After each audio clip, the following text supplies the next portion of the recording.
मेरो इम्प्रेसन र सजावट चाहिँ आइसकेको छ र यो चाहिँ म रोप्नेवाला छु। Hello guys, welcome to my mini blog. आशा राख्दछु तपाईँहरू सबैजना सन्चै हुनुहुन्छ होला भनेर। र म आज चाहिँ तपाईँहरूलाई इम्प्रेसन र सजावटको बारेमा देखाउनेवाला छु। र इम्प्रेसन यो डबल खालके चाहिँ म फर्स्ट टाइमै ट्राई गर्दैछु र सदाबार पनि फर्स्ट टाइम, किन पहिला इम्प्रेसन चाहिँ मैले सिङ्गल ट्राई गर्थेँ, यसपालि चाहिँ म डबल ट्राई गर्नेवाला छु।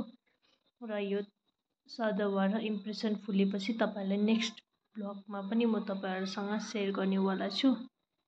यो चाहिँ मेरो इम्प्रेसन र सदाबार चाहिँ मैले रोपिसकेको छु र यो चाहिँ एउटा दुईवटा चाहिँ फुलेको छ।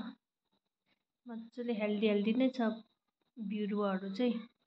र तपाईँहरूलाई म नेक्स्ट टाइम मजाले डल्लै फुलेको पनि भिडियो सेयर गर्नेवाला छु। आशा राख्दछु तपाईँहरू सबैजनाले मन पराइदिनु भयो भनेर। Thanks for watching.